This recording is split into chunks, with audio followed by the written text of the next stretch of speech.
Good afternoon. This is Chris Robinson, Robinson Ag Marketing for today's post-close grain and livestock comments for today, Wednesday, September 24th, 2025. Well, Whippy Wednesday it was. We had a little bit of a bid last night and hopeful news that possibly um, Secretary Besant could make some headway with Argentina cutting their current program where they are basically selling a bunch of their grain to their soybeans and soybean meal to China uh, with a push to collect U.S. dollars. At the end of the day, they sold a bunch of soybeans to China, and uh, people seem to think that they're going to, basically take care of the rest of the Chinese needs for beans, and it leaves the United States sort of as the odd man out. So we're under pressure again. We had a 15-cent range in beans. We did finish near the bottom though, down 3 cents at 10.09. Moving forward, you've got to defend $10, I believe, and hopefully, we don't go back down to 9.80, 9.70. The As far as December corn goes, again, another 4 cent trading range, light volume day, not a lot going on there. I think as long as we cannot go fill that July 4th gap back at 32, 33, and then take a shot at the 200-day moving average at basically 439 area, then these corn's going to continue to be pushing against those uh, old highs. And yeah, I get it. You're going to tell me that the yield's not there in your farm, or that the rust is bad, and this, that, and the other thing. I understand that there's a possibility that we get a recovery. I'm very, very hopeful that we do as well. But what I don't want for my clients is to be sitting here with 390 corn, sub 390 corn, sub 380 corn, going, oh wow, well, we had a chance to do something, but we didn't. And that's what I'd leave you with. You don't have to spend a whole lot of money right here, right now, to protect what's left of the corn price. Um, a nickel, 6, 7 cents for the next 30 days might give you a peace of mind, especially if you're worried about going back down to sub 390, which again, I'm not predicting that. Me pointing that out as a risk is not predicting it.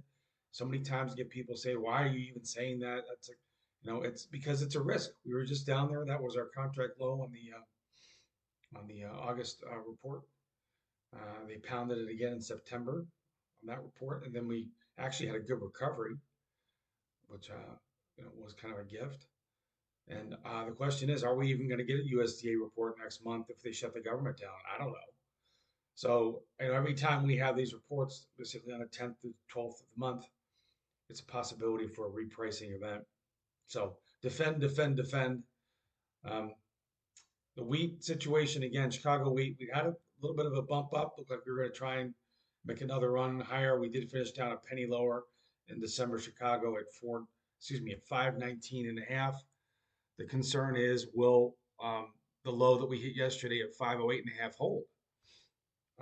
That was Tuesday's low, contract low. If you look at the long-term charts, there's 50 cents to $1 worth of risk in wheat if we continue back down to those old lows historically. So again, me saying that there's a risk there is not me promising you that we're going to break 50 cents or $1. That would be insanity. What I'm telling you is, if you're going to store wheat, don't just set it and forget it. Get yourself a put under it. And there are other strategies too right now. If you've got the wheat in the bin, we can talk about other strategies where um, which might make sense to you. But again, we have to have a conversation. Moving on to the livestock.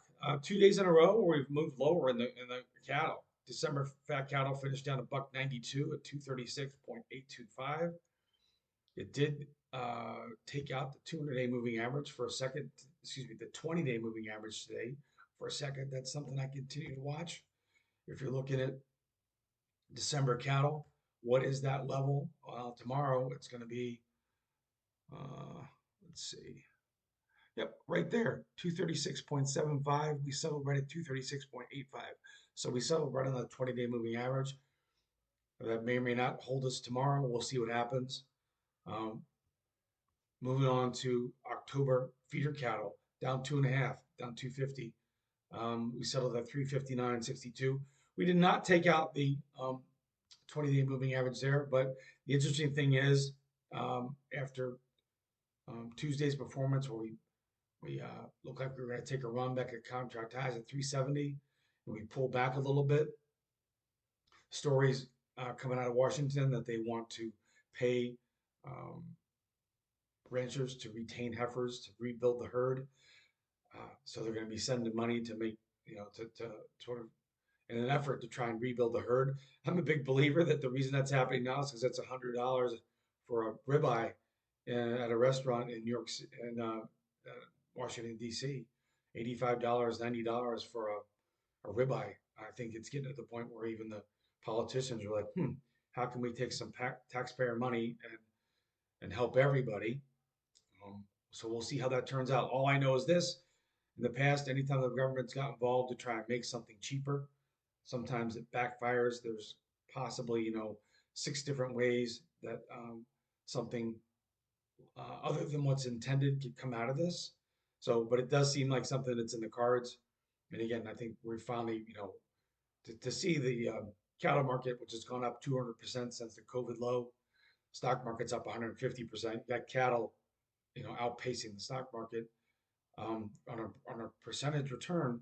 And the bottom line is, the herd's too small, and it's not like rebuilding a chicken population or even rebuilding a hog population. Hogs, you have 8, 9 live births with, and with a cow, the gestation period's so long, it takes a while to build a herd back. So that's going to be very, very interesting to see. Any way you cut it, if you're a producer, you can go out now 2 months, 3 months, 6 months, and get some very, very attractive hedges out there.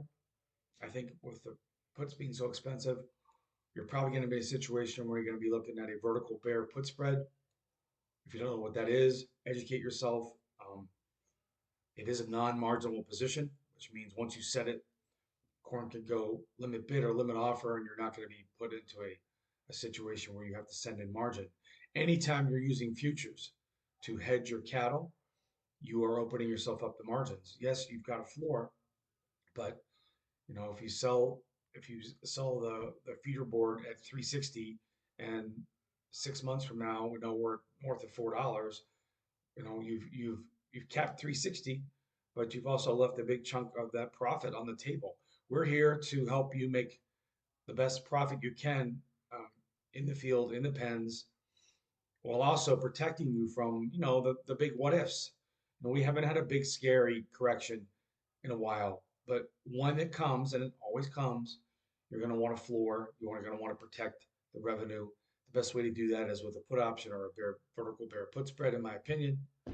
Moving on to the hogs, we had our first rollover. We're going to have a pig report Friday, and record contract highs. Excuse me, contract highs yesterday in these hogs.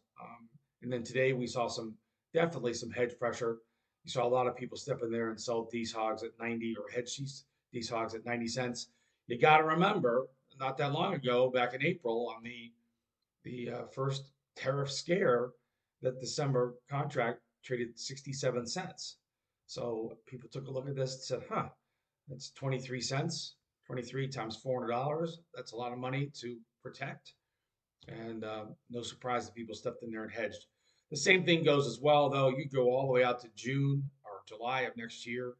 We're at 102, 102 half in July of 2026. June's at 102 half, June of 2026. Those are levels probably worth taking a look at hedging. So if you're looking for help, give me a call, Chris Robinson, 312-638-8868. Also tonight, later on, I'm going to be posting the private client seminar. We're going to dig into what we have done with our soybean protection. Have a good night.